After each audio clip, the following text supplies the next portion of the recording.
Ini adalah kisah nyataku, sebut saja aku Renal 21 tahun. Sekarang ini, aku kerja jadi supir pribadi di tempat Bu Nani, yang usianya sekitar 30 tahun. Suaminya adalah seorang bisnisman yang luar biasa sibuknya, sehingga jarang sekali ada di rumah. Terkadang keluar kota, keluar pulau, bahkan keluar negeri. 1 bulan belum tentu full seminggu saja di rumahnya. Sebut saja Pak Wiryo 32 tahun. Sehingga Bu Nani, yang sehari-harinya itu selalu berpakaian tertutup, dan jilbab yang selalu dipakainya itu sering tampak murung. Di mataku Bu Nani itu sangatlah cantik dan menarik, apalagi belum dikaruniai keturunan. Hal inilah yang pada akhirnya timbul kisah yang akan aku ceritakan buat teman-teman semua pecinta cerita romantis seantero jagat. Jadi sebelum ceritaku ini usai, jangan kemana-mana dulu ya. Setelah tamat dari pendidikan menengah atas, aku mencoba merantau ke ibu kota. Aku berasal dari keluarga yang tergolong miskin. Di kampung, orang tuaku bekerja sebagai buruh tani. Aku pergi ke ibu kota itu hanya berbekal ijazah SMO. Di ibu kota itu, aku numpang di rumah sepupuku sebelum aku mendapatkan pekerjaan. Kebetulan orang tuanya punya usaha warteg. Mereka sudah punya rumah sendiri di kota itu. Sepupuku yang terpaut usia 1 tahun denganku, masih kuliah di salah satu PTS.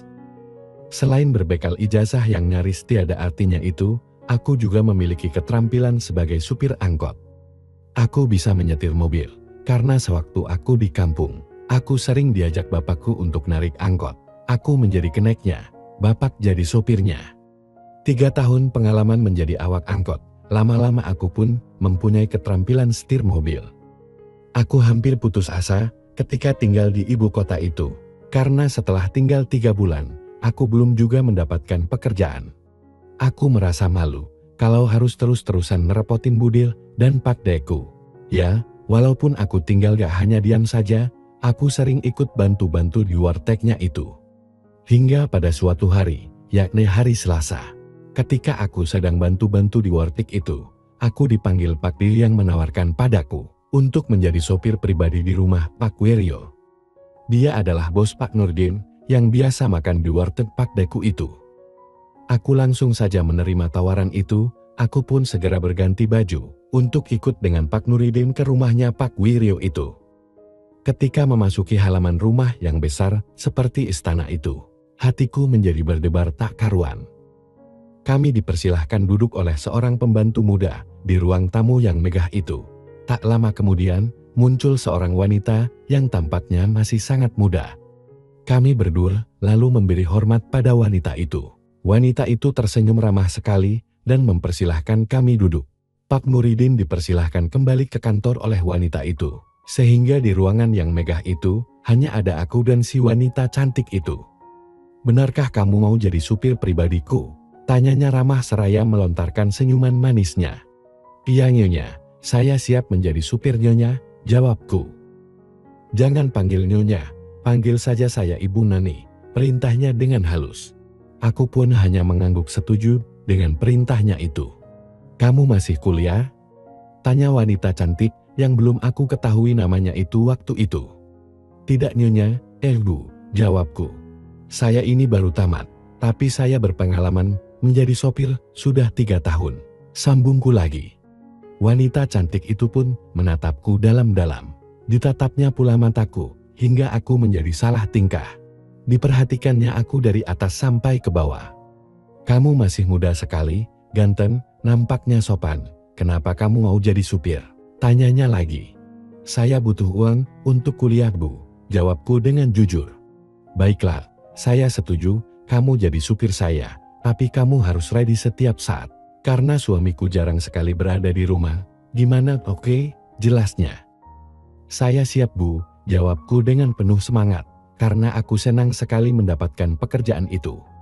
"Kamu setiap pagi harus sudah ready di rumah ini pukul 6 pagi, lalu antar saya ke tempat fitness. Setelah itu antar saya ke salon, belanja, atau kemana saya suka. Kemudian setelah sore kamu boleh pulang. Gimana siap?" lanjutnya. "Saya siap Bu," jawabku. "Oh iya, siapa namamu?" ucapnya sambil mengulurkan tangannya.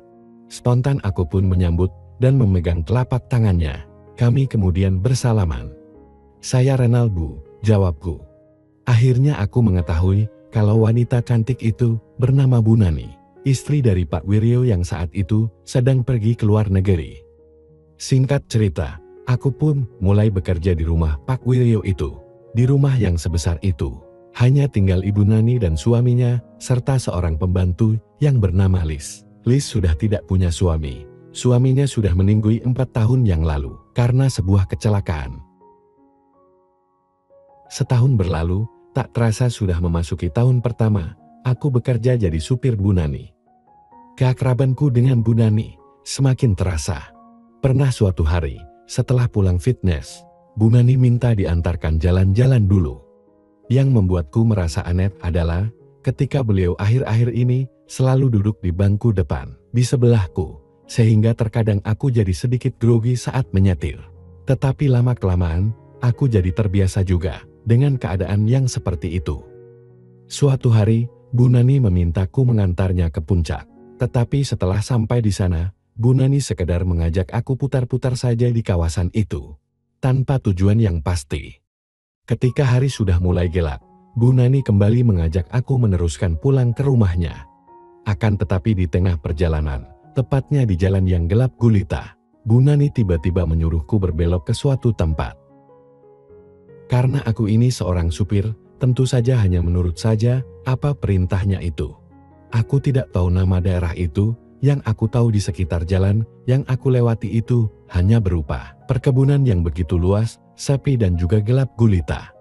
Di tengah perkebunan itu, lagi-lagi Bu Nani menyuruhku untuk berhenti dan mematikan mesin mobil.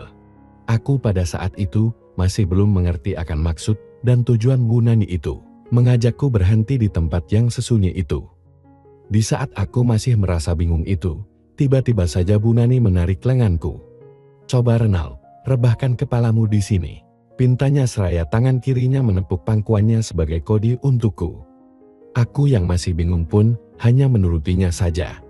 Astaga, betapa terkejutnya aku setelah aku merebahkan kepalaku itu, dengan keadaan kepala menghadap ke atas dan kakiku menjulur keluar pintu mobil. Tiba-tiba saja Bu Nani dengan cepat membuka penutup hidangan yang dibawanya itu untukku. Selanjutnya didekatkannya ke wajahku, seraya berkata, "Silahkan sayang, ini bonus kamu tahun ini," ucapnya. Saat itulah baru aku mengerti kenapa Bu Nani mengajak aku ke tempat ini. Sepertinya Bu Nani ingin agar aku menggantikan tugas suaminya yang terlalu sibuk dengan bisnisnya itu. Sebagai seorang laki-laki normalisasi, karuan saja aku pun bereaksi. Temanku si Imin yang selalu setia bersamaku itu pun langsung unjuk diri ketika mendapatkan kesempatan yang selama ini tidak pernah aku pikirkan dan bayangkan akan terjadi itu. Tanpa banyak tanya lagi, aku pun segera menuruti apa yang menjadi keinginan majikanku yang cantik dan menawan itu yang terlalu sering ditinggal dan dianggurkan saja oleh suaminya. Tampak nafas Bu Nani mulai tak karuan setelah aku melakukan perintahnya itu, sebagai tanda kalau keinginannya sedang naik. Beberapa saat kemudian, Bu Nani meminta agar aku bangun sebentar. Setelah aku bangun dan duduk, Bu Nani ternyata melakukan sebuah tindakan yang semakin jauh lagi. Spontan aku terpana menyaksikan apa yang saat itu oleh ibu majikanku sengaja disuguhkan khusus untukku di tempat yang gelap dan sunyi itu. "Renal, semua ini bonus untuk kamu sayang. Sekalian bantu ibu untuk mengobati kerinduan ibu ini yang sudah sangat jarang diberi JTH batin oleh Pak Wiryo suamiku yang super sibuk itu," ucapnya dengan suara yang terasa berat. "Serius Bu, ini untuk saya?" tanyaku memastikannya. "Iya sayang, tapi kalau sampai Bapak tahu kamu akan dipecat," ucapnya memperingatiku. "Tidak mungkin saya menceritakan yang enak seperti ini kepada orang lain Bu, saya janji Bu, percayalah," jawabku memastikan kalau aku akan menjaga rahasia itu. Tampaknya malam itu, Bu Nani sedang ingin sekali. Aku seperti sudah terhipnotis dengan apa yang ada di depan mataku itu. Tanpa menunggu lama, dengan mengikuti insting dan naluriku, segera saja aku berusaha semaksimal mungkin untuk bisa menyenangkan ibu majikanku yang sedang membutuhkannya itu. Beberapa saat berikutnya, disuruhnya aku agar keluar dari mobil itu dan disusul olehnya. Dengan segera Bu Nani membuka bagasi mobil itu dan mengambil karpet kecil, lalu dibentangkan di atas rerumputan yang ada di lokasi itu. Selanjutnya, dia memposisikan diri di atas karpet itu dan berucap, "Ayo sayang, jangan sia-siakan kesempatan ini. Aku sayang kamu Renal," ucapnya setengah berbisik. Aku tak menjawabnya, tetapi aku memilih untuk langsung melakukan perintahnya itu. Sedikit berkata, banyak bekerja. Setelah aku mempersiapkan diri, segera aku bergerak cepat untuk mengantarkan ibu majikanku itu ke puncak yang lebih tinggi di malam yang indah itu. Dengan telaten sekali, Bu Nani meraihnya dan mengarahkannya pada tempat yang semestinya. Maklum, itu adalah pengalaman pertamaku, sehingga aku perlu sedikit bimbingan dan pengarahan. Malam itu dengan sukacita, aku memberikan keaslianku itu untuk Ibu Nani yang sangat memerlukannya. Di tengah kebun yang gelap dalam suasana malam yang remang-remang oleh sinar bintang-bintang di langit. Sungguh sebuah pengalaman yang tidak akan pernah bisa aku lupakan seumur hidupku. Malam itu aku bertekad harus bisa membuat ibu majikanku itu mendapatkannya berulang kali, supaya dia tidak kecewa denganku. Dengan segenap daya dan upayaku, aku berusaha untuk terus menahan. Jangan sampai aku kebobolan sebelum Bu Nani benar-benar bahagia di malam itu. Dan untunglah usahaku itu berhasil, sehingga di malam yang romantis itu, Bu Nani mendapatkannya sebanyak 2 kali, dan pada yang ketiga kalinya itu, berbarengan denganku. "Sayang, kuat amat kamu," ucap Bu Nani sambil mencubit pipiku. "Saya hanya berusaha untuk membuat Ibu benar-benar merasakan kebahagiaan malam ini," sahutku. "Terima kasih sayang," sahutnya tersipu.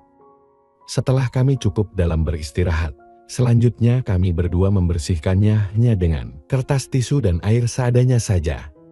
Sejak yang pertama di malam itu, aku dan Bu Nani semakin sering berpergian keluar kota. Beliau pun semakin sayang saja padaku, uang mengalir terus ke rekeningku, walaupun sebenarnya aku tanpa pernah meminta bayaran untuk kerjaku yang satu itu. Bahkan Bu Nani juga menyanggupi untuk membiayai kuliahku hingga tamat. Asalkan aku mau berjanji untuk tetap selalu bersama Bu Nani yang cantik itu, dikala suaminya tidak ada. Terkadang kalau suaminya ada di rumah, aku merasa cemburu juga. Tetapi ketika hal itu, aku sampaikan ke Bu Nani, dia mengatakan kalau suaminya itu tidak sekuat aku. Sehingga aku semakin senang dengan pujiannya itu.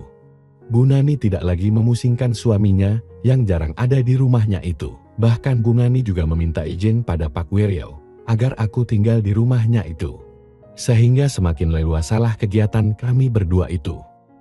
Seiring berjalannya waktu, Bu Nani pun kebobolan. Dia demikian, dan menurutnya itu adalah hasil dari jerih payahku, bukan jerih payah suaminya. Untunglah suaminya menyambut dengan sukacita hadiah istimewa itu. Singkat cerita, terhadirlah seorang putri yang cantik dan lucu, yang sangat mirip dengan Bu Nani. Sehingga suaminya tidak ada curiga sedikit pun kalau itu bukan hasilnya. Bu Nani menepati janjinya untuk membiayai kuliahku, hingga akhirnya aku menjadi seorang sarjana. Selanjutnya Bu Nani meminta pada suaminya agar aku bisa bantu-bantu kerja di kantornya. Tetapi dengan syarat, aku tidak boleh disuruh bekerja seperti dirinya yang jarang pulang. Dengan alasan Bu Nani merasa takut kalau di rumah sendiri. Padahal sebenarnya dia tidak mau kalau sampai tidak dapat JTH dariku. Karena aku sudah lebih mapan, aku pun tidak melupakan jasa sepupuku, Pak Deku dan Bu Deku. Aku secara rutin datang dan memberikan bantuan kepada mereka. Demikianlah kisahku dengan ibu majikanku yang bernama Bu Nani.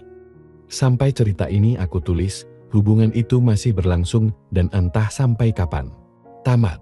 Terima kasih telah membaca dan mendengarkan. Jangan lupa subscribe ya.